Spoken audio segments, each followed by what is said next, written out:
Greetings, Doc Ock, coming at you live tonight, doing it right on a different night. Today, I got a story here that won't make you uptight, and hopefully it won't put too much fright in you as well. Coming today, right here out of Black Folklore, Black Folk Tales. And we got one here to make you sail right on over the ocean, like you had a potion and could work with the motion of the ocean. Today's proverb: a fool and water will go the way they are diverted. A fool and water will go the way they are diverted. That's our proverb of the day. And again, it's from Ethiopia.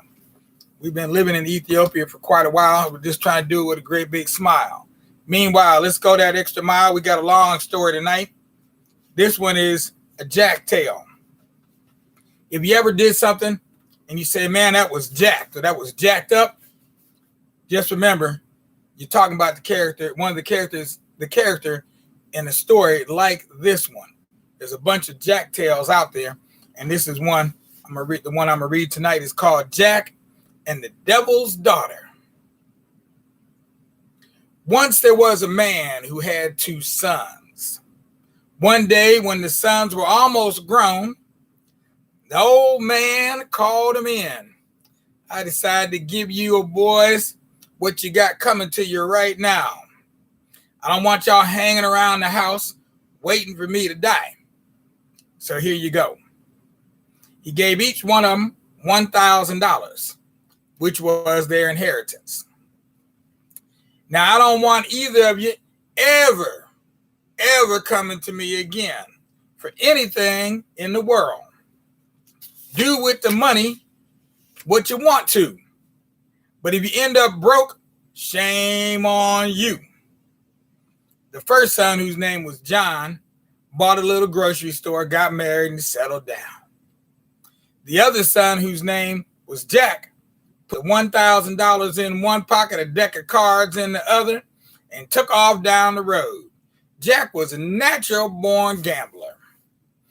Everybody else had to have bad luck because Jack had all the good luck. There wasn't a card game in the world he couldn't play. And when the money started to hit the table, there wasn't anybody around who could beat Jack. It was a very good thing that Jack was talented at gambling, because if he had had to work for a living, he would have died. Jack treated work like he treated his mama, and he wouldn't hit his mama a lick. His hands were still baby soft, soft as a baby's bottom. But don't let that fool you. If Jack had to, he could shoot out a flea's eye at 100 yards and cut a man so quick the man would be afraid to bleed if Jack told him not to. Well, this one day, Jack walked into this place, saw a man sitting by himself at a table. You look like you might be a card player, Jack said to the man.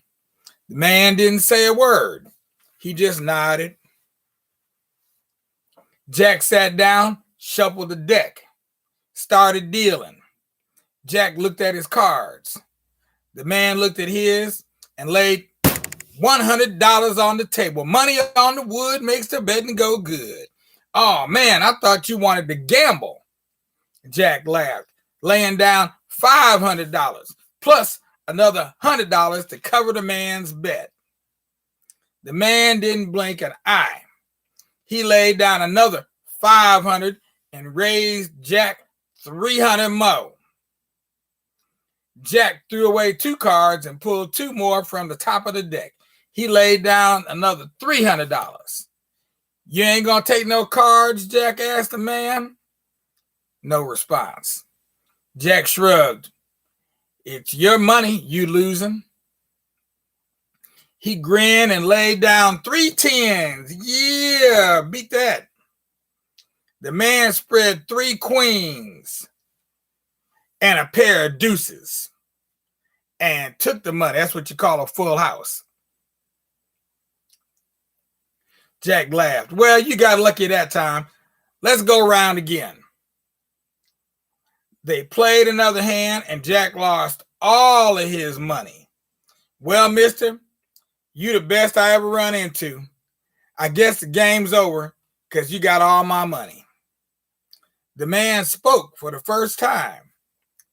I'll bet you all the money on the table against your life. Jack laughed. Why not? I'm a gambling man, sure as you're born. Never been scorned. Jack wasn't worried. Even if he lost the game, he knew he could outcut, outshoot, and outfight any man around. So if the man did try to kill him, Jack had no doubt that he'd kill him first. Natural born killer. They played another hand, and Jack lost. Then the man got up from the table, and he stood 14 feet tall. Jack was as scared as he could be. The man looked down at him and said in a deep voice, the name's Devil. Mr. Devil, to you, thank you. And I live across the deep blue sea. I'm not going to kill you right now because I like your style. If you get to my house by this time tomorrow, I'll spare you. If you don't, you're mine. And he disappeared. Jack didn't know what he was going to do. He had sat there and played cards with the devil. Wasn't no way in the world he could have won. The more he thought about it, the worse he felt. And the worse he felt, the more he thought about it. An old man came into place and saw Jack sitting there with tears rolling down his face.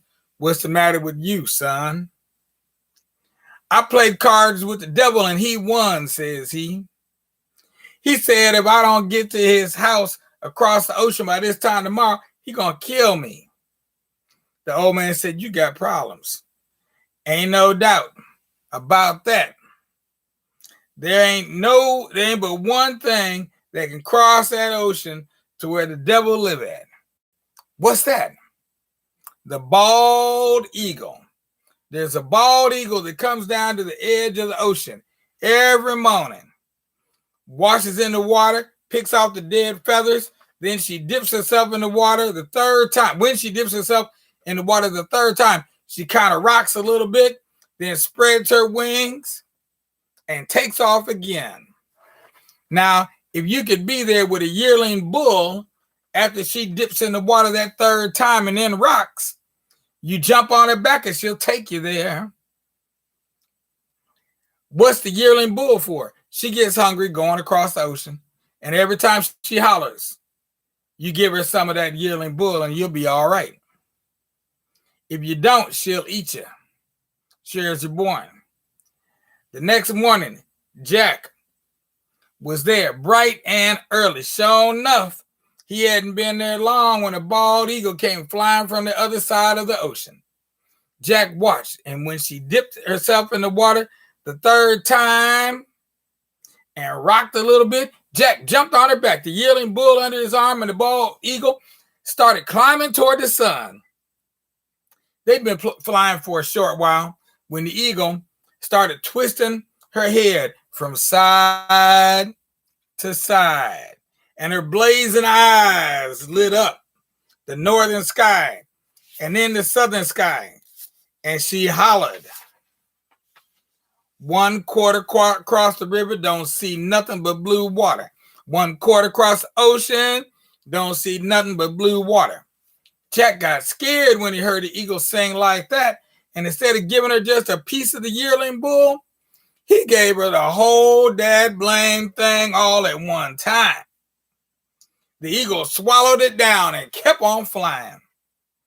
After a while, the eagle twisted her head from side to side, and her blazing eyes lit up the northern sky and the southern sky, and she hollered. Halfway across the ocean, don't see nothing but blue water. Halfway across the ocean, don't see nothing but blue water. Jack didn't have any meat left, but he was so scared, he tore off his own leg and gave it to her. She swallowed that down and flew on.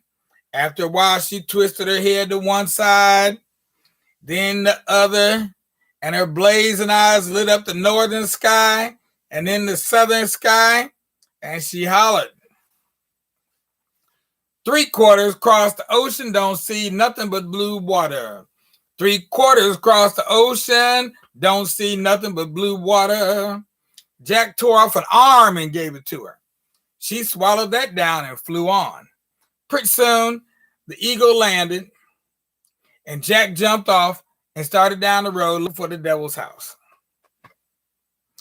He didn't know exactly where the devil lived, so he asked the first person he saw. It's the first big white house round the curve in the road, up the street, down the way, over yonder, Jack was told. He went on to the house and knocked on the door. "Who's that?" a voice called out. "One of the devil's friends, one without an arm or leg," the devil told his wife. "Reach behind the door and hand that fool an arm and a leg and let him in." Jack put on the arm and leg and stepped in the house. "Well," said the devil, "I see you got here. You just in time for breakfast. That's good, because I am hungry. I'm sure enough hungry up in here." "I'm sure you are. Well, before you eat, I wonder if you'd do a little job for me, just a little job." "Be glad to help out," Jack said. "Glad to hear it. I got 100 acres of forest out back that I need cut down to keep the fires of hell burning." 100 acres, you say? That ain't much for a man who played cards with the devil. And you want me to do it before breakfast? If you don't, the devil said, I'm going to take your life. Jack picked up an axe and went out back. When he saw the 100 acres of trees, he knew it was going to take 100 men working 100 years to cut all that forest down. It would take him a year just to cut one side of one tree. Jack had never seen trees that were so big and tall. Jack didn't need to take a second look. At the time, the trees. Jack didn't need to take a second look at the trees to know that he was beat. So instead of sitting down and worrying about it, Jack lay down and went to sleep. The man went and took a nap. You hear me? In the middle of the day. Now, the devil had a daughter named Beulah May, and she had been peeping at Jack from the back room and had fallen in love with him. Nobody can tell why somebody falls in love with somebody else. Maybe she fell in love with him because, oh, you know what? I'm so sorry. Our time apparently has run out. And we're going to have to finish this story on tomorrow. So now y'all got something to look forward to. So tomorrow night, meet me back here. Same time, same live stream. You know, this is Doc Ock doing it at 9 and noon. Doing it at noon and 9. And don't forget, if you're looking at this on YouTube, make sure to hit that subscribe button below. If you're seeing this on Facebook, make sure to give us a like and give us a share. Show everybody that you really do care. Let your friends and family know. We're going to continue on telling the story of Jack and the Devil's Daughter tomorrow night. And in the afternoon, well, at noon, actually, we'll be continuing on with the story of my life in the Bush of Ghosts and see how our young hero is doing tomorrow. How far has he gotten? And, he's going to be going to the 20th town of Ghost. That's where the king of the Bush of Ghost resides. The king over all the ghosts. So that should be really interesting.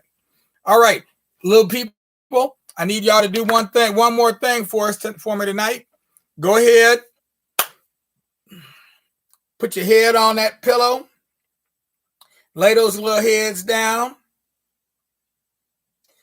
And sleep tight. Sleep right. And please, please, please, please, whatever you do, don't let the bed bugs bite. Because if you do, you're going to have to hit them with a shoe until they all turn black and blue. Or you got to outsmart them like Jack. Because if you hit them with a shoe and make them all black and blue, where they're going to be black and blue at? All over your bed? I did call them bed bugs, didn't I? Maybe you don't want all those black and blue spots all over your bed. So might want to catch them and take them outside. All right. Meanwhile, we'll see you tomorrow night. Peace out, y'all. And I see you over there.